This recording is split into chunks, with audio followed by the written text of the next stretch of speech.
Welcome to this installment of supplemental lectures provided by PNC's Concurrent Enrollment Program.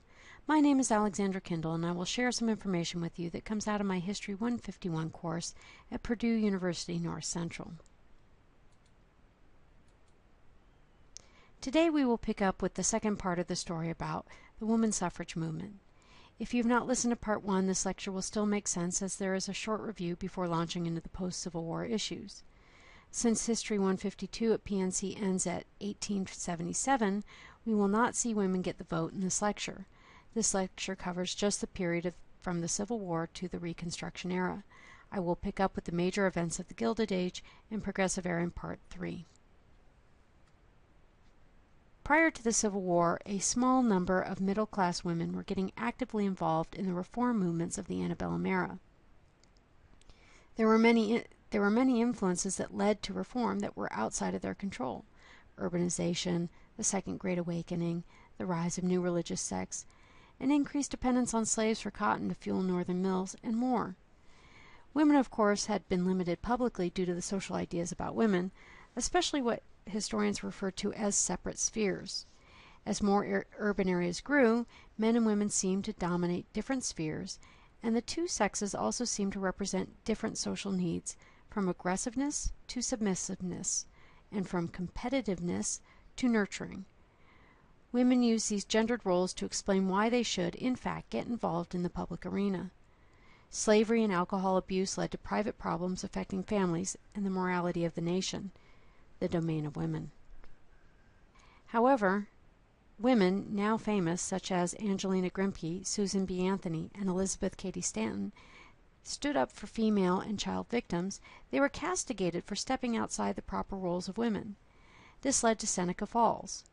Overall, in the late 1840s, we see the rise of a women's rights movement that was being addressed by the protest for human equality at Seneca Falls and married women's property rights.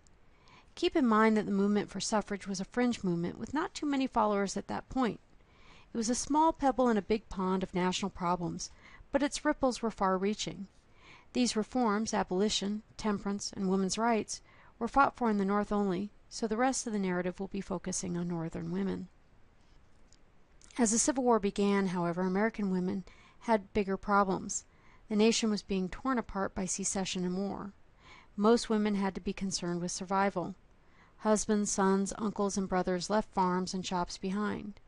As Nancy Gray Osterow demonstrates in her article about farm families in upstate New York, women had to battle both the need to keep their family businesses operational and ideas about women doing this kind of work. Yet there was no time to protest. People at home had to eat, and soldiers needed food as well. The availability of resources was one of the North's greatest advantages in the war. The war machine needed men, food, and supplies, and the North could win a long war because of the abundance of all of these. For every well-supplied unit in the Union Army, a Northern family suffered without a male worker. More than 2 million men fought in the Union Army at one point during the war.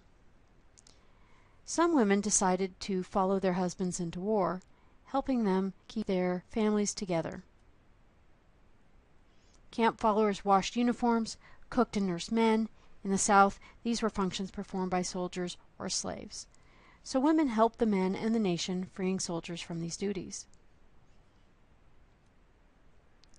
Women also served as nurses in official and unofficial capacities. They could help men with battle wounds near the front line or back home in hospitals. Without antibiotics, men with major wounds faced amputation of arms and legs. These men had to be treated on site and sent home.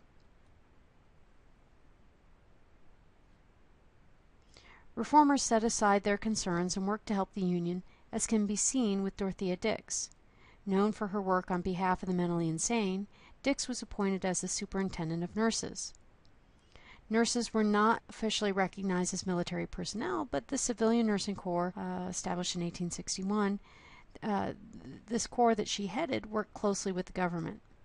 Dix had experience in the public sphere as a reformer, and she utilized those experiences as the head of the U.S. Sanitary Commission.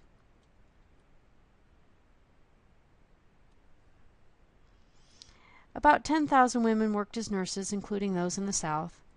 Dr. Linda Grant DePauw describes their experiences in her book, Battle Cries and Lullabies, Women in War from Prehistory to the Present. For those doing it for pay, nursing was low paying but more respectable than prostitution, which also flourished during the war. Dorothea Dix asked another public woman, educator Clara Barton,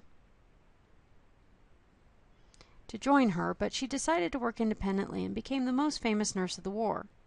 She was appalled by the horrible conditions of hospitals. At her own expense, she bought supplies and came close to battle at First Bull Run and at Antietam. She was never paid for what she did, and she founded the American Red Cross in 1881. While some women put down reform for the duration, a small number of women still pursued reform. Quaker women had regularly visited politicians prior to the war to urge them to do something for the slaves and the nation.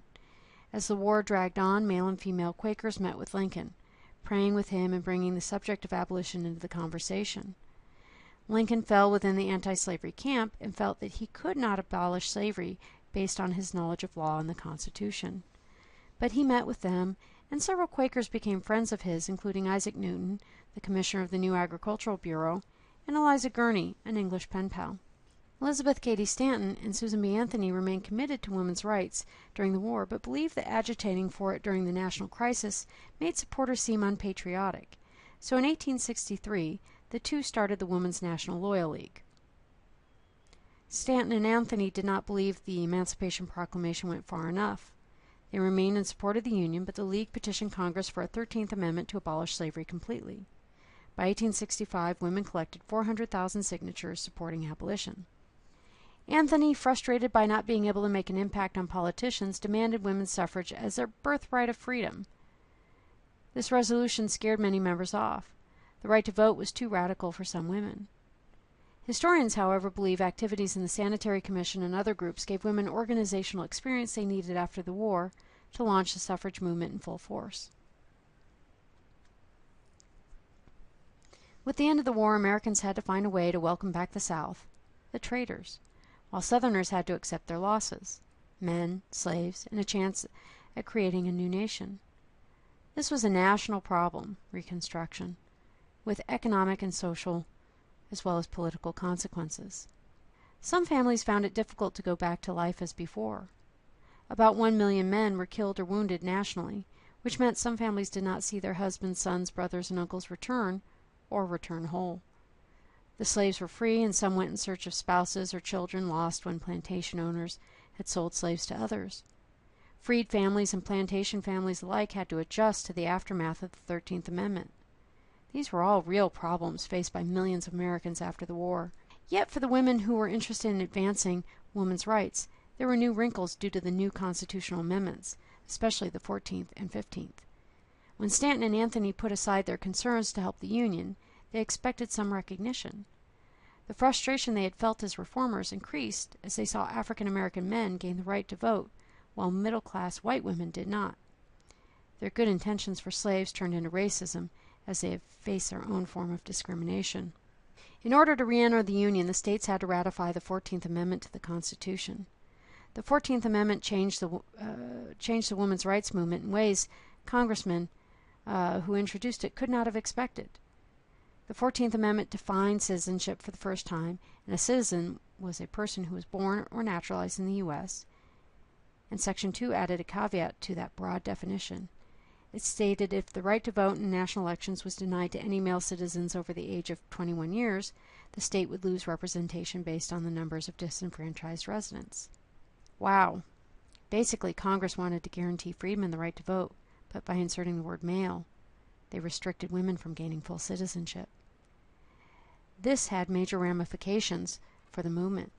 One, it angered women such as Stanton and Anthony, who accepted racism to fight sexism, and two, it split the movement in two, as we will discuss in a moment. The proposed 15th Amendment further angered radical women's rights advocates because it added insult to injury for them.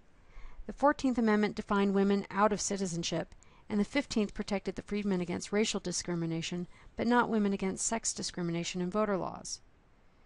As some abolitionists remained concerned with the condition of the freedmen, some broke ranks and started the NWSA, the National Women's Suffrage Association. Susan B. Anthony and Elizabeth Cady Stanton started the NWSA to fight for a constitutional amendment to give women the vote. Suffrage was becoming more a part of the women's rights movement, and other groups of the period advocated suffrage to the reform agenda of the country. As the nation entered the Gilded Age, a national reform movement started, and WCTU members and settlement house residents such as Jane Addams fought for suffrage to reach their reform goals. Yet, even with new reasons to justify female suffrage, the women's rights movement remained a fringe movement. With the split between women's rights advocates, the NWSA members were more radical than their counterparts in the AWSA.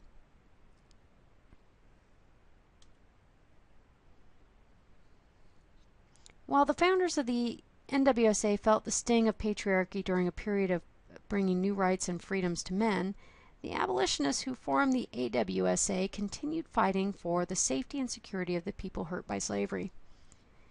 They saw that, despite the constitutional amendments, white Southerners were not enlightened about the freed people's new rights. The AWSA folks wanted to continue fighting for full citizenship for African American men, while also working a bit more quietly than the NWSA for women's suffrage. The AWSA members understood the power of the social ideas that helped Americans understand men's and women's roles in the emerging industrial economy. Some of them may have wholeheartedly believed in them too. I'm speaking of separate spheres and the cult of true womanhood or the cult of domesticity. These two groups took names that were quite similar, so in my classes, I try to help my students remember the differences by using the acronyms as mnemonics.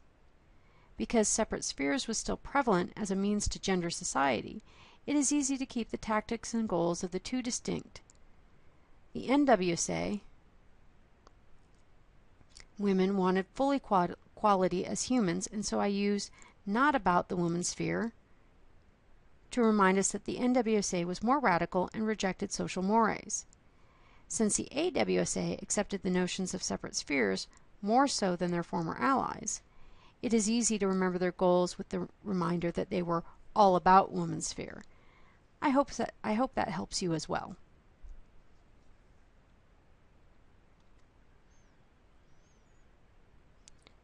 While we know the names Stanton, Anthony, and Stone, reform and the suffrage movement were efforts supported by many people who did not get the same kind of publicity. In Indiana, because of some active Quakers involved in reform, a women's rights convention was called in 1851, a few years after Seneca Falls. The Indiana reformers, like other Americans, apparently lost energy for the group as the nation went to war. With the help of Dr. Mary Thomas, the women's rights movement was reactivated in 1869. The formation of the NWSA and the AWSA spurred many women around the nation to form state chapters. Most chose to associate with one group or the other, and in this case Thomas and some other Indiana women joined with the AWSA. In a few cases, groups such as the California Women's Suffrage Association, some women chose to be independent to focus on suffrage without the drama of the AWSA and NWSA split. Most Americans, male or female, were not ready for suffrage in the 1870s and 1880s. The nation reeled from the effects of industrialization, urbanization, and immigration, all major aspects of the Gilded Age. Some middle-class Americans embarked on reform to handle the chaos caused by massive economic growth and political corruption at the time. But the nation wasn't ready for that either.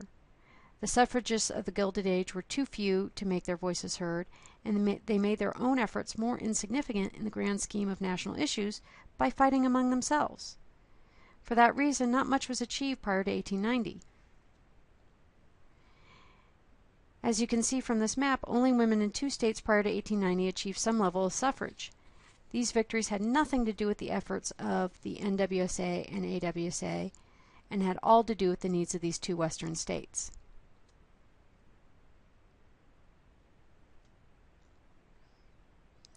For now, we will end our discussion of suffrage because little did happen before 1890, and I will pick up with this story in the 3rd part, where I talk about the fight from the Gilded Age to World War I when women did achieve suffrage.